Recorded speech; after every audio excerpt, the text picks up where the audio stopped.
Perkenalkan, nama saya Syifa Nurul Fauzia dengan NPM 12102100679. Kelasnya 2O, Manajemen SDM. Di sini saya akan menjelaskan tentang budaya manajemen pengetahuan organisasi.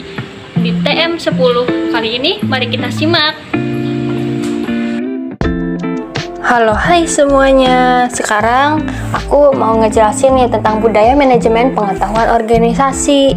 Di materi kali ini ada apa aja sih? Mari kita simak ya. Di sini ada konsep budaya manajemen pengetahuan. Nah, budaya ini sebagai kompleksitas asumsi tingkah laku cerita, mitos, metafora, dan berbagai ide lain menjadi satu untuk menentukan apa arti menjadi anggota masyarakat tertentu. Nah, itu kata Stoner.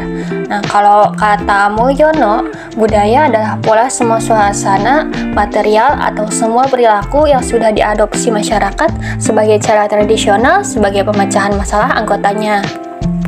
Selanjutnya ada cakupan manajemen. Itu ada 5 poin. Yang pertama, mengkoordinasikan SDM, material, dan keuangan ke arah tercapainya tujuan. Nah, yang kedua, menghubungkan organisasi dengan lingkungan luar. Yang ketiga, mengembangkan iklim organisasi di mana orang dapat mengajar sasaran perseorangan dan sesama. Yang keempat, melaksanakan fungsi tertentu yang dapat diterapkan. Nah, yang terakhir nih, yang kelima, melaksanakan berbagai peran antar pribadi informasional dan memutuskan. Sekarang kita ke bagian pengetahuan. Pasti kalian tuh udah tahu, ngerti apa itu pengetahuan. Kalau kalian belum tahu apa arti dari pengetahuan, kalian bisa baca di bagian slide ini. Di bagian slide ini ada pengertian pengetahuan dan ada pengertian budaya manajemen pengetahuan. Di slide ini adalah manajemen pengetahuan berpusat pada manusia.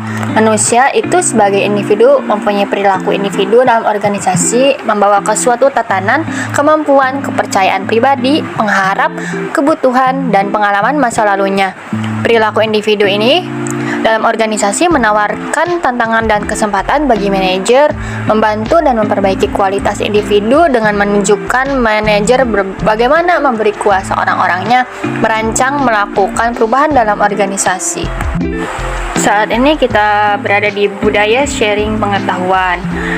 Di budaya sharing pengetahuan ini, seseorang yang melakukan knowledge sharing tidak akan kehabisan pengetahuan yang dimilikinya, tetapi justru melipat gandakan nilai dari pengetahuan bila sudah dimiliki dapat dimanfaatkan banyak orang. Budaya knowledge sharing ini merupakan budaya yang perlu ditumbuhkan dan dirangsang dalam perusahaan yang ingin menerapkan manajemen pengetahuan efektif. Ada 5 unsur-unsur budaya sharing pengetahuan. Nah, yang pertama ada peran kepemimpinan berupa kemampuan merumuskan visi, keterlibatan langsung, pemberian dukungan, dan advokasi. Yang kedua, budaya perusahaan yang memberi iklim kepercayaan dan keterbukaan. Yang ketiga, adanya kemauan pimpinan organisasi untuk mempromosikan knowledge sharing dan kolaborasi. Yang keempat, perusahaan menghargai knowledge, pembelajaran, dan inovasi. Yang kelima, ada kemampuan organisasi dalam mengeksekusi proses transformasi dengan mulus dan efektif. Selanjutnya kita pindah ke gambar kerangka knowledge sharing ini. Nah, yang di atas itu ada kontributor, menstimulasi keinginan sharing, kenali dan beri reward kepada kontributor.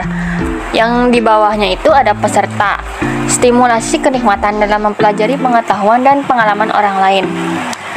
Nah, ada lagi fasilitator dan sharing champions. Bentuk sharing champion, sediakan fasilitator bersertifikat beri reward pada fasilitator.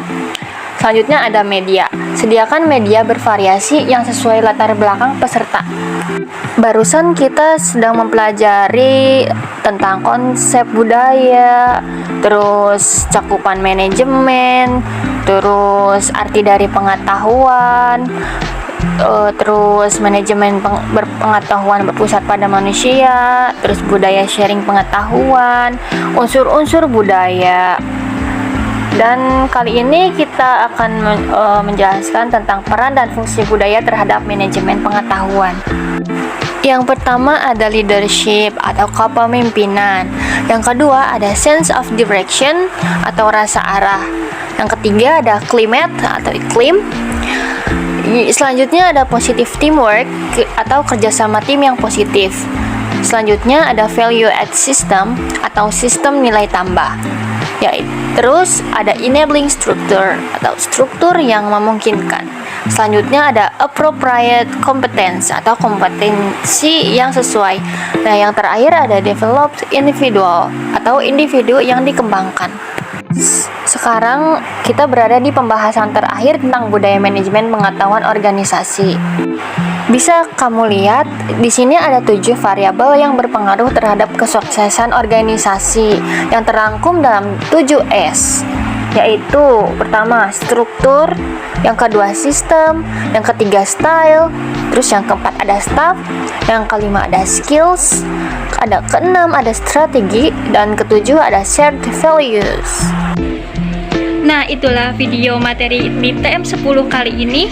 Jangan lupa like, comment, share, dan subscribe. Sampai jumpa di video selanjutnya. Dadah!